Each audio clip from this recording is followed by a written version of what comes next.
So hi mga auntie, na ako diri sa Grand Palm Villa Hotel. Ayan. Bago din siya na open, no? Last March pa.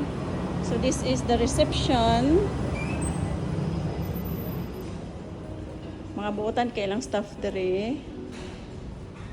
And nice, bago ang lugar. So this is the reception.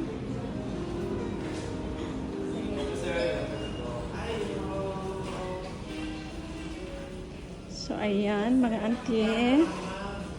So this is the area padulong sa swimming pool. Mao ni ilang mga accommodation diha. And meron ding second floor.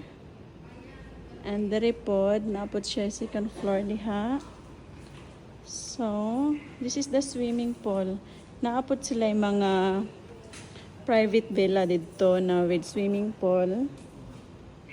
Isa ka private villa na dako na with swimming pool na siya. And may mga villa din diha. And ito yung area. So iikot ko kayo mga auntie uncle ha. So this is very nice swimming pool, bago siya. So namin nagstay diri for 2 nights lang siya.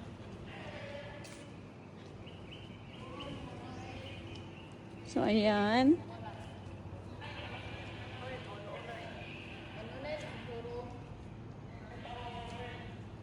So, monitanan ilang mga rooms. So, naalang di ay sila 26 rooms mga auntie. Gamay lang siya na hotel pero bago nice. And ilang room, ipakita na ako sa inyo. So, mag-room tour tayo. Pagawas dahil na mo sa mo ang room na is swimming pool na dayon. So mo ani teres nila na kung ba na diri naglingkod. Ara sa uncle, tel na la ipakita charot. So this is the room. Mani siya. Mani siya amo ang bed na ay belt ni uncle diha. Unya nagkatagno kay gikan ko sa among balay, nagkuha og mga gamit kay magdusita ni miugma. So, ayan. Panalimpyuhan mga auntie. And this is the room. And this is the toilet. So, naramong mga gamit diha. And, yan. Bagong-bago. Ay, may bikini.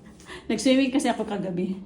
So, ayan mga auntie. If you want to have some room to stay 1 night, 2 nights, and mag-swimming dire. So, dire na mo sa Grand Palm Villas Hotel.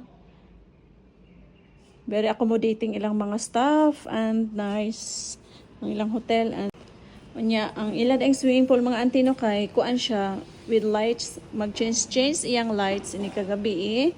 So nice kaayo mag night swimming diri. So naligo day ko gabi no mo nang namoy nakita dito na bikini sa ako ang CR sa mo ang CR. So pwede po diri mo mag-dinner or breakfast. Pero naapod sila yung restaurant dito sa sulod di ay no. Ako di ang ipakita. Wait lang. Next kayo niyang lugar. Asin. Dito agi kayo maapil ka.